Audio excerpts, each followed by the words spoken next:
Thank you. I appreciate that. No, I can't see, but that's fine. There's one common question being asked tonight. Why do you relay? Some answer this with the dream of finding a cure, to encourage others to keep fighting, or to honor the life of those who lost their battle with this disease. In the past, my response to this question reflected many general reasons.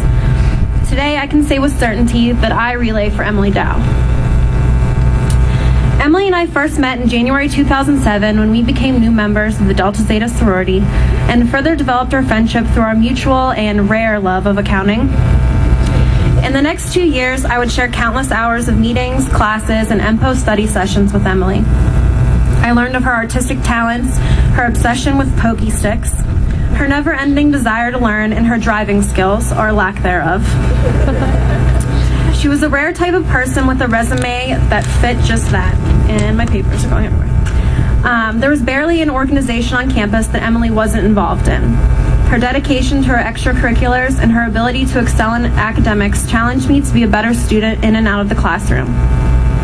She was always the first to volunteer to stay up the extra hours to explain a finance concept or to go out of her way to pick you up for a meeting. Despite her limitless hours of commitments, Emily never complained about her grueling schedule. While living in the house, I watched her go days without sleeping and never whine about being tired, and she could sit through hours and hours of meetings and never speak of being bored. When she started complaining about stomach aches and needed to sit down for breaks when we were walking in between classes, it was completely out of Emily's character. Fall of junior year, we began the interview process for summer accounting internships together. We'd attend pre-interview receptions and help each other prepare for our interviews.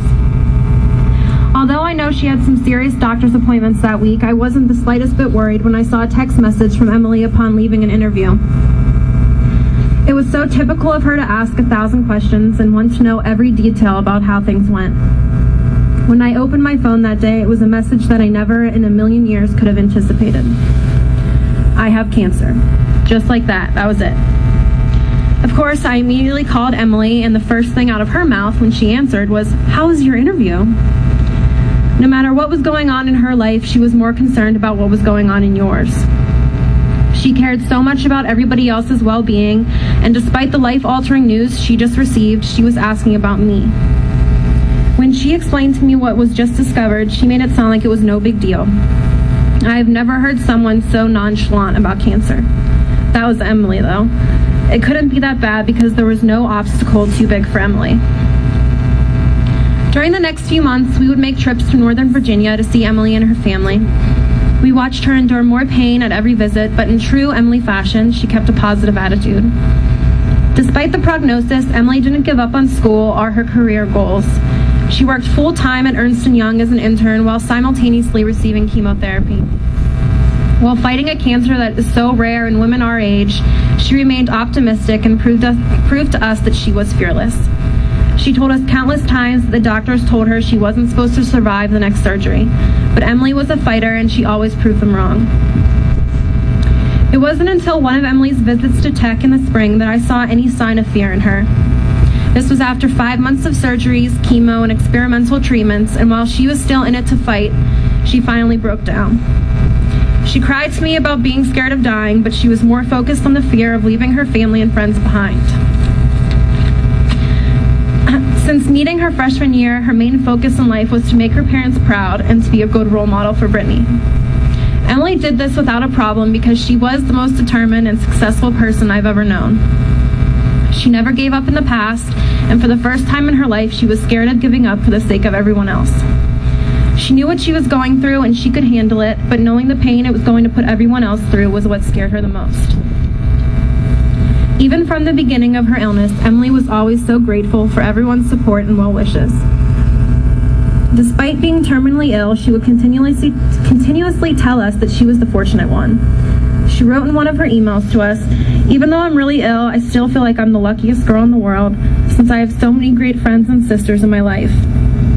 If I were to completely relive my life, I would really give up everything I have, even all my A's I've ever gotten, to make sure that my life wouldn't be any other way." When we were stressing out over projects and finals and counting down the days until they were over, Emily would remind us that no matter how much they sucked, we're lucky to be at Tech and living the normal life of a 20-year-old. She always put things into perspective. Emily taught me to be appreciative of everything I have, because no matter how bad things get, there are still so many amazing people and opportunities in our lives to be thankful for.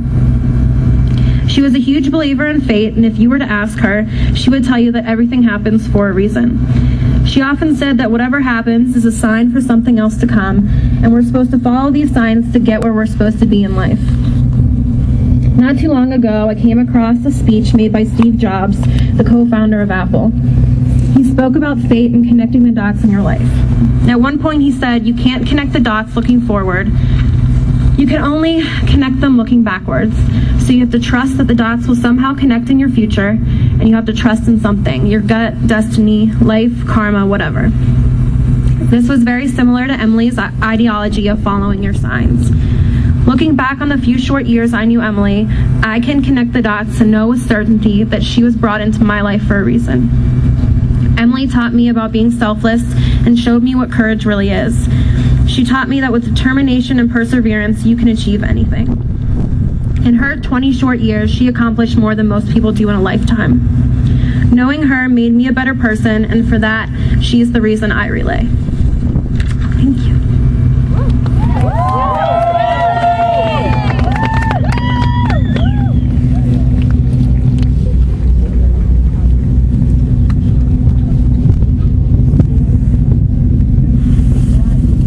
Thank you, Tori. We all relay for someone we love.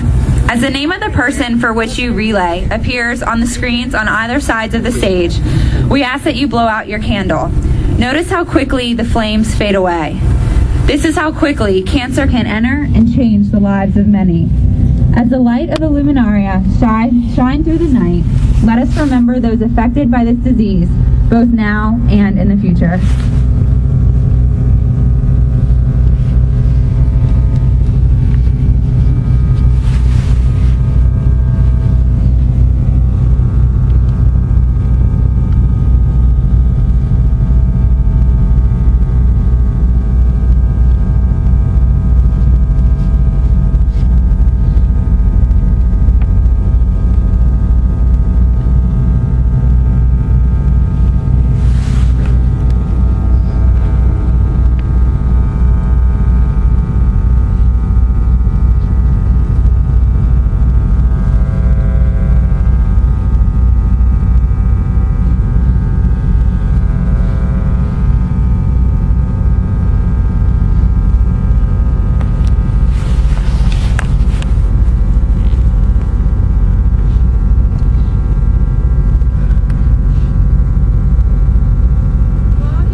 If you relay for your mother